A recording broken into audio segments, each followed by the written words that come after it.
আসসালামু আলাইকুম রহমতুল্লাহ।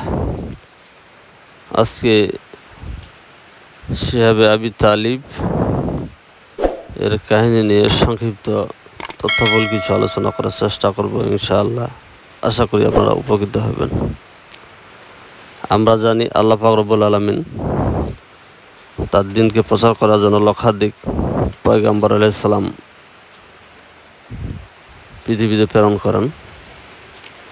সে ধারাবাহিকতায় মানবতার মুক্তির দূত শ্রেষ্ঠ নবী জনাবে মোহাম্মদ রসুল্লাহ সাল্লাল্লাহু সাল্লাম 570 খ্রিস্টাব্দে মক্কার কুরাইশ বংশে জন্মগ্রহণ করেন। আমরা জানি প্রতিটি নবী যুগে যুগে ইসলামের দাওয়াত মানুষের কাছে পৌঁছে দেন।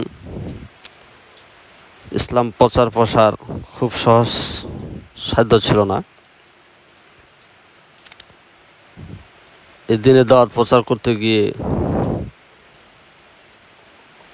অনেক নবী অনেকভাবে হয়রানি, অপদস্থ, নির্যাতন, নিপীড়ন, কষ্টের শিকার হয়েছেন। তার ব্যতিক্রম নয় আমাদের শেষ নবী জনাবে মোহাম্মদ রসুল্লাহ সাল্লাম। ইসলাম প্রচার করতে গিয়ে তিনিও সীমাহীন কষ্টের শিকার হন, সীমাহীন নির্যাতনের শিকার হন। তার মধ্যে শিহাবে আবু তালিব অন্যতম একটি। শিহাবে আবু তালিব ঘটনার প্রেক্ষাপট: নবী করিম সাল্লাল্লাহু আলাইহি ওয়াসাল্লাম আল্লাহর একত্ববাদ ও ইসলাম প্রচার করতে শুরু করলে কুরাইশ মুশরিকরা তার বিরোধিতা করে। তারা মুসলমানদের উপর নির্যাতন চালাতে থাকে। হযরত আবু তালিব রাদিয়াল্লাহু আনহু যদিও ইসলাম গ্রহণ করেননি, তবুও তিনি তার ভাতিজা নবী করিম সাল্লাল্লাহু আলাইহি ওয়াসাল্লামকে রক্ষা করতেন। কুরাইশ নেতারা নবী সাল্লাল্লাহু আলাইহি ওয়াসাল্লামকে হত্যা বা নির্যাতন থেকে আটকাতে না পেরে মুসলমান ও নবীর সমর্থকদের উপর এক ধরনের সামাজিক ও অর্থনৈতিক অবরোধ জারি করেন। এই অবরোধের সূচনা কুরাইশরা একটি লিখিত সনদ তৈরি করে, যাতে বলা হয় মুহাম্মদ সাল্লাল্লাহু আলাইহি ওয়াসাল্লাম ও তার অনুসারীদের সাথে কেউ লেনদেন করবেন না, তাদের সাথে বিয়ে শাদী হবে না, তাদেরকে খাদ্য, পানীয় বা অন্য কোনো সাহায্য দেওয়া হবে না। এই চুক্তি কাবার ভিতরে ঝুলিয়ে রাখা হয়।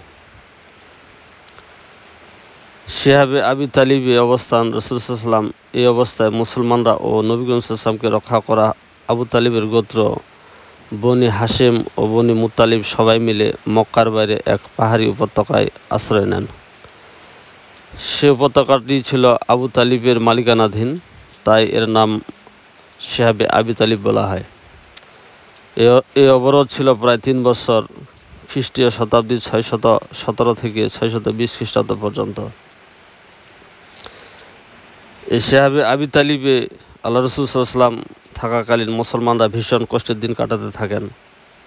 খাদ্যদ্রব্য পৌঁছানো বন্ধ হয়ে যায়। ক্ষুধায় শিশুদের কান্নার শব্দ দূর থেকে শোনা যেত। পাতা ও শুকনো চামড়া খেয়ে দিন কাটাতেন অনেকেই। খুব কষ্টে কিছু খাবার চড়াই পথে বা গোপনে আসত, এবং আল্লাহ রাসূল সাল্লাল্লাহু আলাইহি ওয়াসাল্লামও এই শিহাবে আবু তালিবে থাকাকালীন সীমাহীন কষ্টের শিকার হন। অবরোধের সমাপ্তি: কিছু দয়ালু কুরাইশ নেতা এই নিষ্ঠুর অবরোধ সহ্য করতে না পেরে এর বিরোধিতা করেন। অবশেষে দেখা গেল যে কাবার ভিতরে ঝোলানো দলিলটি উই পোকারা খেয়ে ফেলেছে। শুধু আল্লাহর নাম বিসমিকা আল্লাহুম্মা লেখা অংশ অক্ষত ছিল। তখন চুক্তি বাতিল করা হয় এবং মুসলমানরা শিহাব থেকে বের হয়ে আসেন। শিহাবে আবি তালিবে থাকাকালীন মুসলমানদের এই সময়কার কষ্ট মুসলমান ধৈর্য ও ঈমানকে আরও শক্তিশালী করে তোলে। তবে অবরোধ শেষে কিছুদিনের মধ্যেই নবী সাল্লাল্লাহু আলাইহি ওয়াসাল্লাম তার 2 বড় সহায়ককে হারান। আবু তালিব আল্লাহ রাসূল সাল্লাল্লাহু আলাইহি ওয়াসাল্লাম এর চাচা, যিনি সবসময় আল্লাহ রাসূলকে আগলে রাখতেন। হযরতে খাদিজাতুল কুবরা রাদিয়াল্লাহু আনহা উম্মাহাতুল মুমিনিন এবং আল্লাহ রাসূল সাল্লাল্লাহু আলাইহি ওয়াসাল্লামের সাহসী সমর্থক, তিনি এই বছরেই ইন্তেকাল করেন, যার কারণে এই বছরকে আমুল হুজুন বা দুঃখের বছর বলা হয়। সাহাবে আবু তালিব থাকাকালীন আল্লাহ রাসূল সাল্লাল্লাহু আলাইহি ওয়াসাল্লাম চরমভাবে দিনপাত গুজরান করেন। ঐতিহাসিকদের মতে আমরা জানতে পারি, এক পর্যায়ে মুসলমানদের সমস্ত রসদ যখন ফুরিয়ে আসে, চারদিক থেকে সমস্ত ধরনের সাহায্য সহযোগিতা বয়কট করা হয়, তখন আল্লাহ রাসূল সাল্লাল্লাহু আলাইহি ওয়াসাল্লাম বাঁচার তাগিদে বিভিন্ন ধরনের গাছের পাতা খান।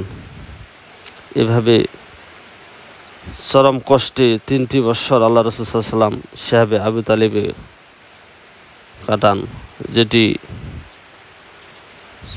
আল্লাহ রাসূল সাল্লাল্লাহু আলাইহি ওয়াসাল্লামের জীবনের চরম 3টি বৎসর ছিল। ইহুদিরা যুগে যুগে, বেধর্মীরা যুগে যুগে ইসলামকে ধ্বংস করার জন্য বিভিন্ন ধরনের পায়তারা করেন,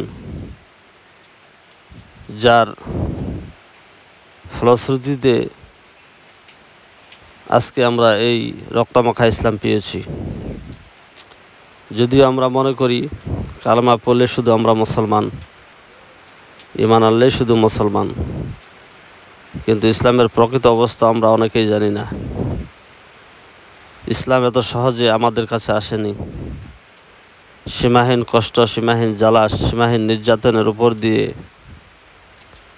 ভোগ করে সাহাবে কেরাম, নবী করিম সাল্লাল্লাহু আলাইহি সাল্লাম এবং আল্লাহর সমস্ত পয়গাম্বররা এই জ্বালা নির্যাতন ভোগ করে ইসলামের দাওয়াত তারা প্রচার করেন।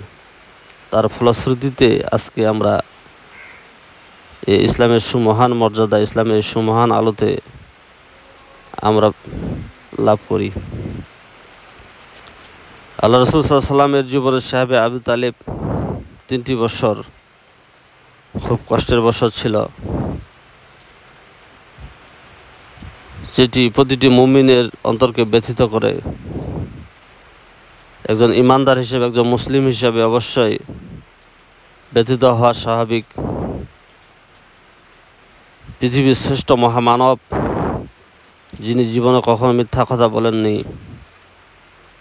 মক্কার সেই কুরাইশরাই যার তাকে আল আমিন বা বিশ্বাসী উপাধিতে ভূষিত করেন, তারাই আল্লাহ রাসূল সাল্লাল্লাহু আলাইহি ওয়াসাল্লামকে সাহাবে আবু তালিবে বন্দী করে দীর্ঘ 3টি বৎসর চরম নির্যাতন, খাবার পানীয় সমস্ত ধরনের সুযোগ সুবিধা বহিরাগত দিক থেকে বন্ধ করে দিয়ে এক মানবতার জীবনযাপনে তারা বাধ্য করেন। সেই চরম অবস্থাতেও আল্লাহ রাসূল সাল্লাল্লাহু আলাইহি ওয়াসাল্লাম ও সাহাবে কেরামরা ভেঙে পড়েননি। তারা ইমানে বলিয়ান হয়ে আল্লাহর উপর তাওয়াক্কুল করে এই 3টি বছর অতিক্রম করেন, যেটি থেকে আমাদের অনেক কিছু শেখার রয়েছে। চরম বিপদের অবস্থায় আমরা পথহারা হলে আমাদের হবে না।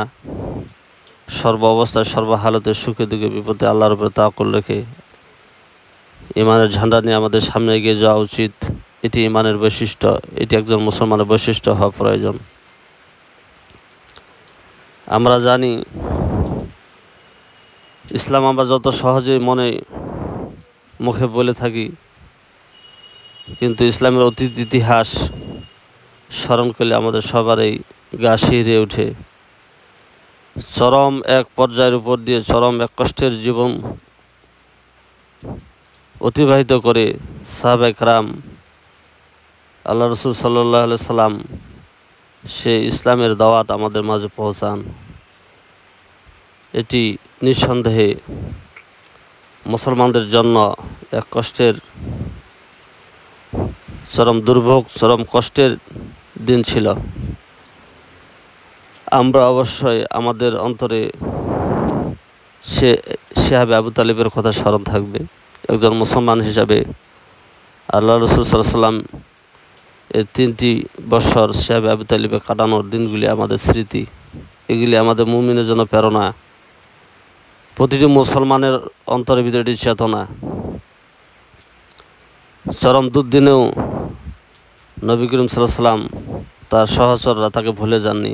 তারা ইসলামের উপর অটল ছিলেন, ইসলামের দাওয়াত তারা প্রচার করেছেন। আজ এই পর্যন্তই। সামনে নতুন কোনো টপিকস নিয়ে আসবো ইনশাআল্লাহ।